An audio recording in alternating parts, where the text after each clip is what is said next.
What's going on, everybody? Welcome, welcome. Hey everyone. We are doing this video today to talk about our top reads of this week from New Comic Book Day, July 7th. Yes. And so thank you guys for watching today. We are going to get it kicked off here in just a second, but first, go ahead and subscribe to the channel and like the video and let us know what your top reads this week were.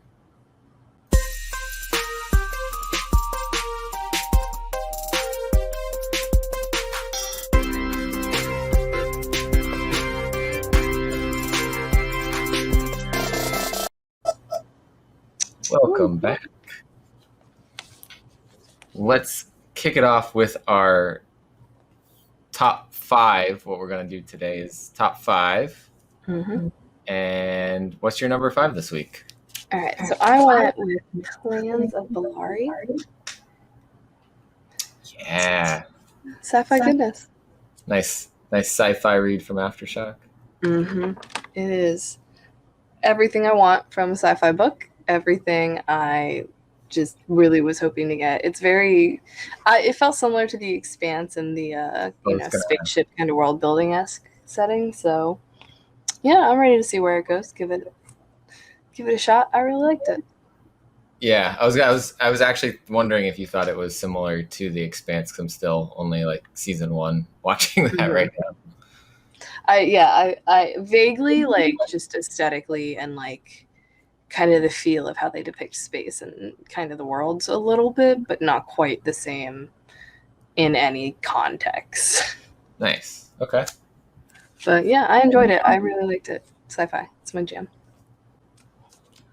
And my number 5 pick this week is Mamo from Boom Studios, from the Boombox imprint, by Sass Millage. This was just cool. We got witches, we got kind of the Fae world, and some nice twists at the very end. Who the, I guess. Who's Mamo? Yeah, who's Mamo? Also, a little black cat. Like, come on. Yeah. That's actually, like, the cat in Witches was like what got me to say I want to read this and see what it is. And so it blew my expectations out of the water. Boombox killing it again. First they had The Last Witch, now they got Mamo. I do like the Boombox titles. They kill it. Yeah, absolutely. So move on to number 4. What do you got for number 4 this week? Noctera. Yeah. Oh, that last panel though. It never ceases to like blow your mind at the end with each issue. Yeah. I did not see that coming. I love it. It's 6 issues, the first arc? 6 issues for the first arc. So this is leading into the very last piece of the story. They're killing it. Yeah. Scott Snyder knows what he's doing with this story. That's phenomenal. My number 4 was a new one, actually another new one. This one from Black Mask Studios, God Killer Tomorrow's Ashes, which the art in that looks so good. The cover art's fantastic, and then the interior art is so unique. I gotta show this now. You brought it up. I almost picked it up, and then I realized that it was like a 3rd volume, essentially, of a book, and I was like, I'm gonna read those first. This is but that interior art was gorgeous. Yeah, I am really digging this interior art by Anna Muckraker. It gives you a little bit of a summary here of what's happened in the past, but it's worth going back and reading. I've been doing that, and I've got the trade on the way too. So yeah, this one, awesome continuation of the story. So I'm looking forward to see what happens. I think it's only 3 issues that they're doing in this arc. Okay. And then might be worth it just to pick up. I was just looking through the previous catalog, and it has a trade for this already for that. Oh, nice. It'll be September. Yeah. So That's that one made my number 4 spot this week. Nice.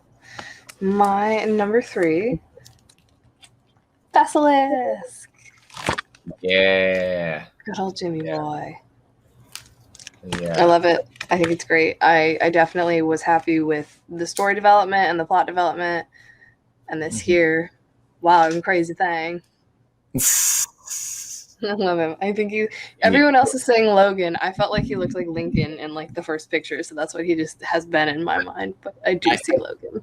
I think he's at like a cross between Lincoln and Logan. Mm-hmm. Like that's a good like representation of who he looks like. Yeah, I liked learning more about the other senses, and they did confirm that they all have the powers related to the senses. So, hats off, you were right. Yeah, I think that was Jason Claiming Comics Yes. that mentioned that. Yeah, you had it correct, my dude. Would you say top hats off? hats off? Just not in the theaters.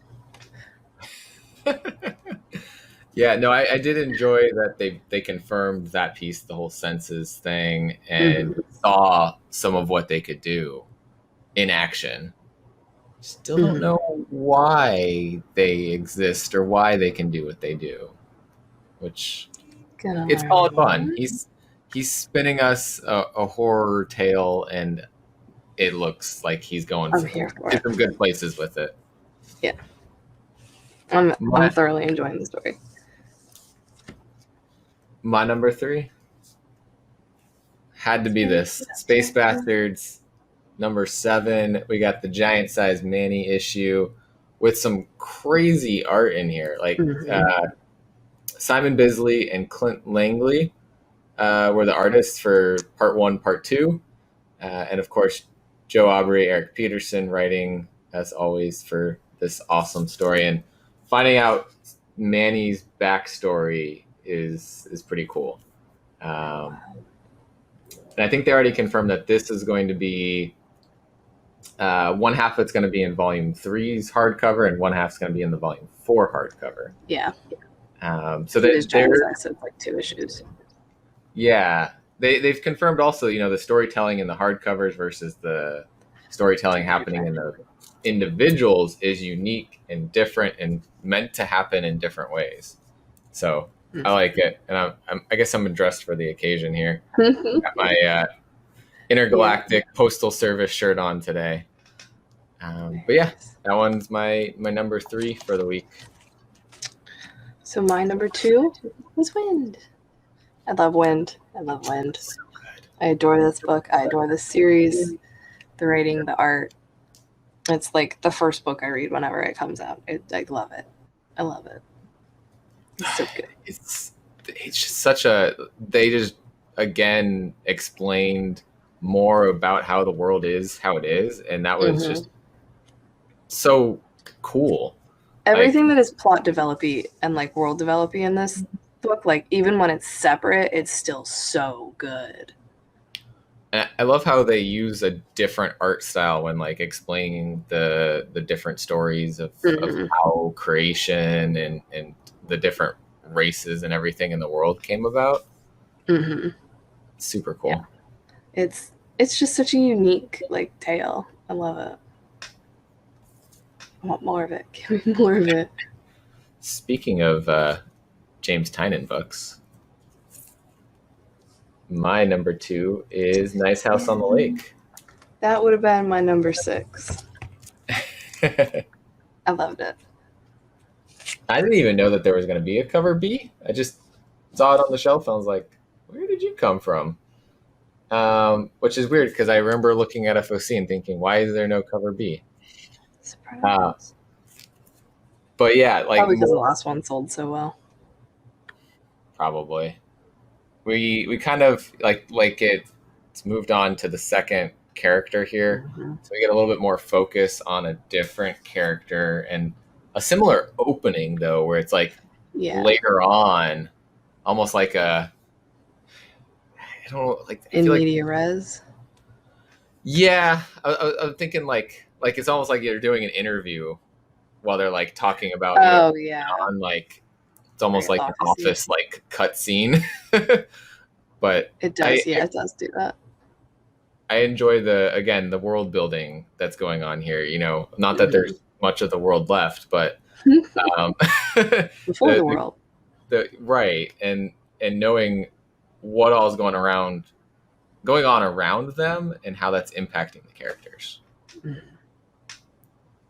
Yeah, I thoroughly enjoy it. I feel like I could just use like another thing that's like this is what each symbol is for each person, because I'm Like, horrible at remembering that thing. So I had to like pull out the first one and like kind of reference it a little bit. And I was like, crap, my memory not yeah, what I want it to be. I agree with you there. Like Stray Dogs, how they put in the pictures of the Hmm. dogs Yeah, that would to have been help helpful us if it's just like remember the artist and the name and then like the the little pianist and the name. symbol. Yeah. Yeah. Though I also feel like he's trying to build this up so you can be like looking for these extra clues and like Yeah. do the extra research into it kind of thing. Hmm. So I enjoy it from that perspective also, but I want that list. Yeah. I need references. Multiple. Thank you. Put it at the back. That's fine. Yeah. So that brings us to your number one pick of the week. Carmen. Hey, look at that. Yeah. My number Best one book. pick. Most important book. It's Everyone read it. If anybody you ever know or have loved or you is depressed or has depression, read it. It's super important. It's super good. It's super well written. It's beautifully artistic. The world needs to read this. It needs to be required reading for human existence. it really does. I think I commented on somebody's post on Instagram earlier about like it's a beautiful story about learning self love and Mm-hmm. people care about you more than you think that they do, and hopefully a good message out there for, like you said, for people who are depressed, thinking about suicide. It's a very important story, It's and a really well done presentation of a very difficult topic. yeah, and Guillaume March's art also to go along with that powerful storytelling is just incredible. And she's a ton of fun. Yeah, like She's great. Carmen's great. having Carmen in there to bring this all along and her sarcastic tone on A little everything and sharp like wit. her humor, like all of that. Like you would think her style of humor would not go in a book about Nope, it's perfect. suicide and all of that. It just works so well. Mm-hmm. So yeah, sad to see this end, but it ended in such a good So place. good. So well done. 10 out of 10 would Fantastic. recommend reading, required reading, make it happen. Yeah, just wow. Mm-hmm. No more words to talk about it because it's just Yep. that good. But yeah, that is each of our top 5 reads this week. Again, we had the same top one. Yeah. See what happens when they come out in the same week. Oh no, they can't. It just ended. Never mind. Bad. Bad. I got so excited. That's great. The shame. Well, I know I mean, I guess we get one more chance, right? When the trade comes out, you can relive the whole thing. Mm-hmm. But that is it. That is our top 5 picks. Thank you everybody for watching, and subscribe to the channel if you haven't. Other things. Like the video, drop a comment down below. Let us know what your top picks were this week. Bye everyone.